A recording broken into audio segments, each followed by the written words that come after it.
So let's do a connection formula and use it to solve a problem. The derivation of such connection formulas, we'll face it next time, and we'll do further applications of the methods. So, yes? To me, is that a problem, like at the boundary where the wave function vanished? Is that a problem of our perturbation or a classical problem? Because at that point, that means the kinetics and the potential are equal to each other. Right. So that, like, if you cannot go more, like the potential cannot be bigger than energy, but that's a classical thing. That's not a perturbation problem. Right. This is not the problem of the perturbation theory. It's just our lack of knowledge, our ignorance of how the solution looks near there. So there's nice WKB formulas for the solution away from the turning points. Those are this.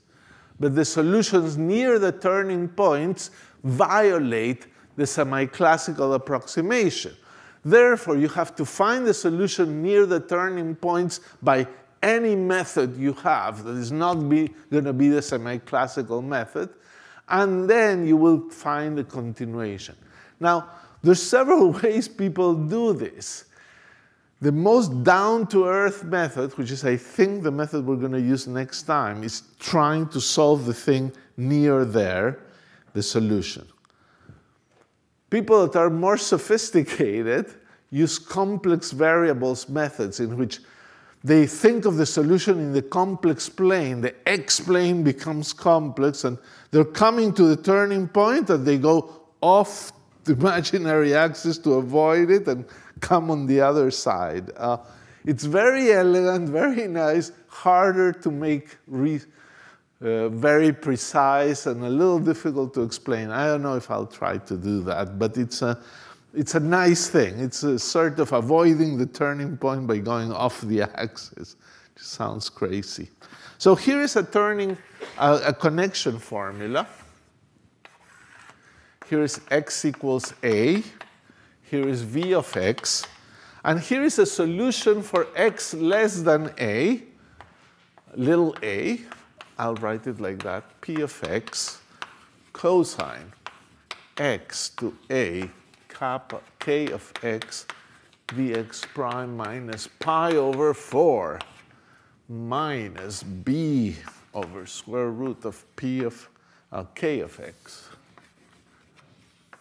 K of x sine x to a k of x prime dx prime minus pi over 4. So look, this is a general solution in allowed region. You say, no, it doesn't look like what you wrote here. But sines and cosines are linear combinations of these things. And why do I put this silly minus pi over 4s? Because that's what nice solutions connect to solutions on the other side, which is to say that the solution on the other side, people that work these connection formulas discovered that takes this form,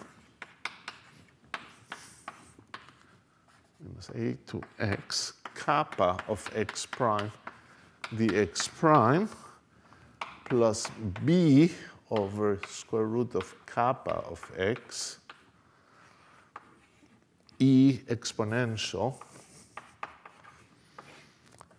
a to x kappa of x prime dx prime. So here it is. Those numbers a and b are things you have to keep track now. They say if your solution for x greater than a has this decaying exponential and this growing exponential with b and a, your solution far to the left will look like this. It's a pretty strange statement. Sometimes you don't want b to be 0. Sometimes you do. Let's do an example with this stuff so that you can appreciate what goes on. Let's see.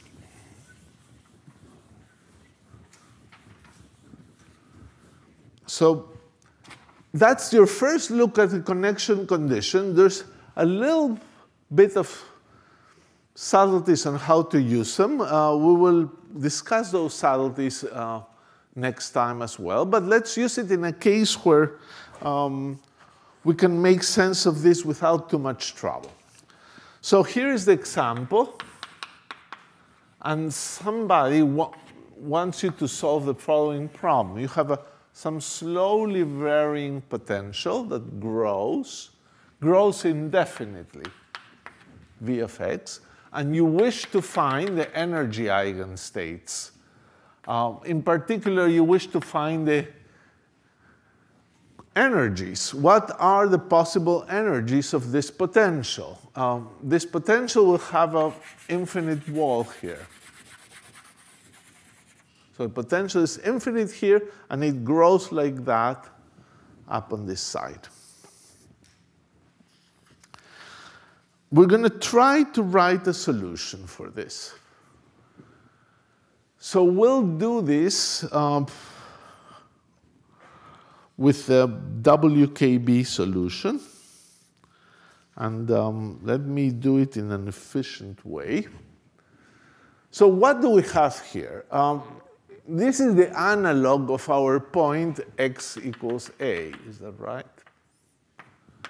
This is the point where the turning solution goes funny. So we will call it, for the same reason we did before, this point A. We'll make matters clearer.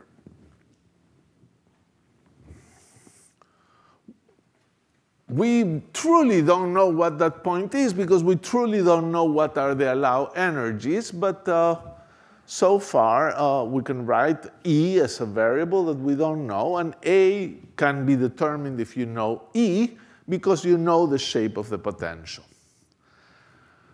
Okay, so let's think of the region x much greater than A. We are here. We're in a forbidden region, and the potential is still slowly varying. Let's assume that slope is small. So a solution of this type would make sense. So we must have a WKB solution on this right-hand side, to the right of A of x equals A. And that's the most general solution we'll have. On the other hand, here there's two types of solutions, a growing exponential and a decaying exponential. And we must have only the decaying exponential, because this potential never turns. If this potential would grow here and then turn down, you might have what is called a tunneling problem, and this has to be rethought. But this problem is still a little easier. We have just this potential growing forever, and on the right, we must have B equal to 0 for x greater than A solution. B is equal to 0, and the solution must have A different from 0. But if the solution has A different from 0, we now know the solution on this region, x significantly less than A. In this region, we know the solution is given by that formula up there. So our solution for x much less than A, the solution must take the form, whatever A is, 1, 2, 3. I cannot normalize these things yet. So the solution, I'll write it, psi of x, will be of the form 1 over square root of k of x, cosine of x to A, k of x prime dx prime, minus pi over 4. All right. That's what WKB predicts because of the connection condition. On the forbidden region, you know which wave exists, and therefore, far to the left of the turning point, you'd also know the wave function. It's the term with an A. So have we solved the problem? Well, I don't think we have. We still don't know the energies, so we must have not solved it. In fact, it doesn't look like we've solved it at all, because at x equals 0, this wave function should vanish because there's a hard wall. And I don't see any reason why it would vanish. So let's do a little work here orienting this, expanding this and orienting it a little better. So I want to write this integral from 0x to a.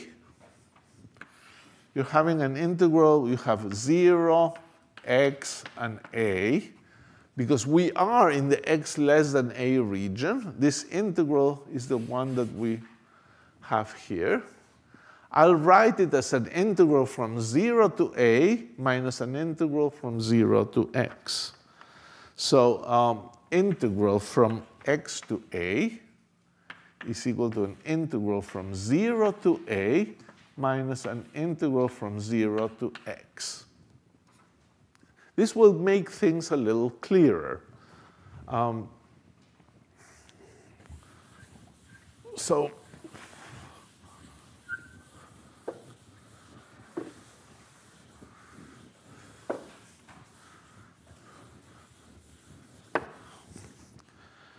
in fact, we could do things still a little easier. So what do we have here? We have this exponential, the wave function, not an exponential, a trigonometric function, 1 over square root of k of x, cosine of minus the integral from 0 to x of k of x dx prime. This integral gives rise to two integrals, and I wrote the first. Then I come with the other sign, plus the integral from 0 to a of k prime of x dx prime minus pi over 4. And let's call this thing delta. Okay.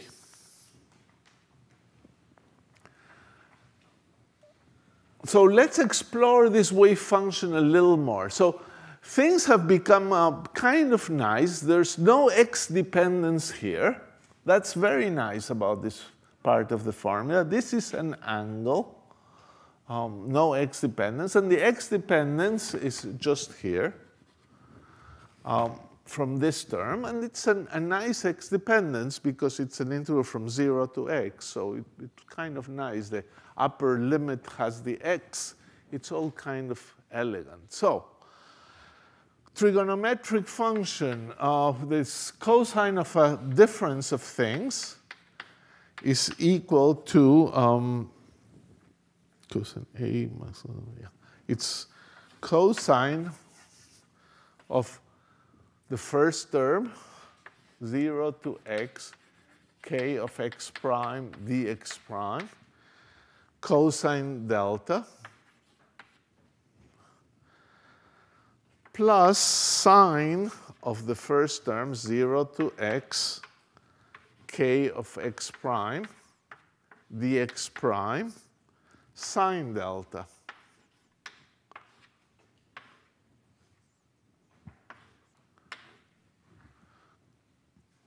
You have this quantity and this delta, so I use this trigonometric sum. Okay, but now you can see something nice. What did we say about the wave function? It had to vanish at the origin. And let's look at these two functions.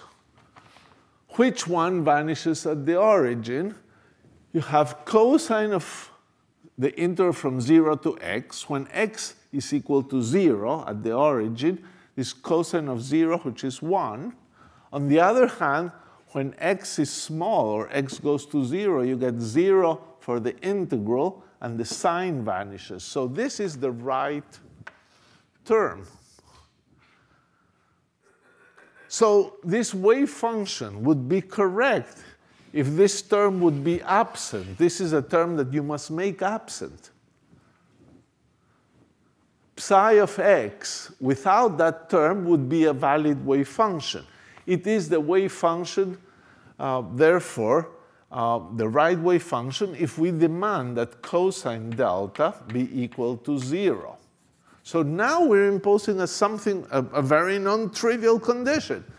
This wave over there, this contribution to the argument, to the angle here, this delta must be such that cosine delta is 0, in which case this term would disappear, and we would have a good wave function psi of x, if this is true, is 1 over square root of k of x times sine times the sine delta, which is another number, sine of 0 to x, k of x prime, dx prime. So we need cosine delta equal to 0. You know, this argument gives you this wave function in a nice way here written what it is. But we would have been able to find this even faster.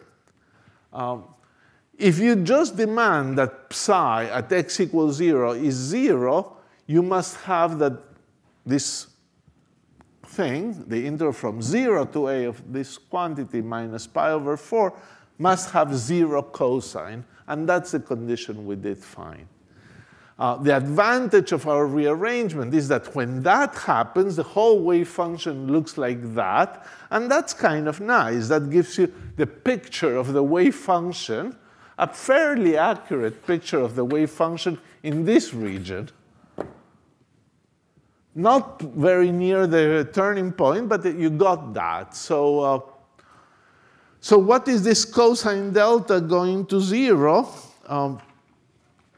Well, then delta must be 2n plus 1 times pi over 2.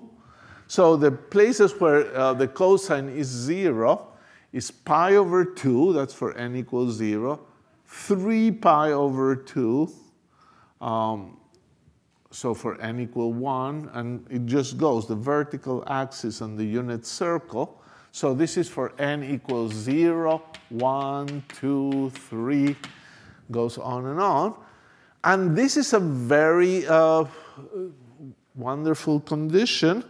This says that the integral from 0 to a of k of x prime dx prime minus pi over 4. So actually, we have here, you can multiply the 2 here, you get an n. And then you have pi over 2, and the pi over 4 that comes from that term becomes n plus 3/4 pi. It's a Born-Sommerfeld quantization condition. Look, I boxed that equation because that really gives you the answer now. Why? Because you know what k is. K, p of x, is equal to h bar k, is square root of 2m e minus v of x. And if you know e, you know a. So you have now an integral, and you take, for example, n equals 0. So you want the integral to be equal to 3/4 pi. What you will have to do is start changing the value of the energy with your computer if you cannot do the integral analytically and find, oops, for this value of the energy, the integral of what I know, this is a known function, gives me this value. So this is a very practical way of finding the energy levels. It does give you the energy, the approximate energy levels, and it's remarkably accurate in many cases. It also has a little intuition.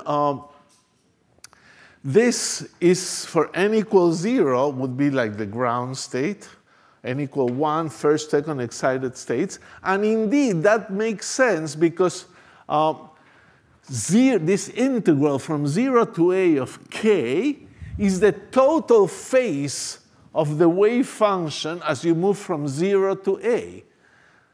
And that wave is a number of factor n times pi plus a little bit, so it has time for n zeros. The phase as you move from 0 to a in the wave function will have, the sine function will have n zeros. If this condition is satisfied, consistent with that solution. So that's it. We'll continue next time, find the solution of WKB exactly. All right.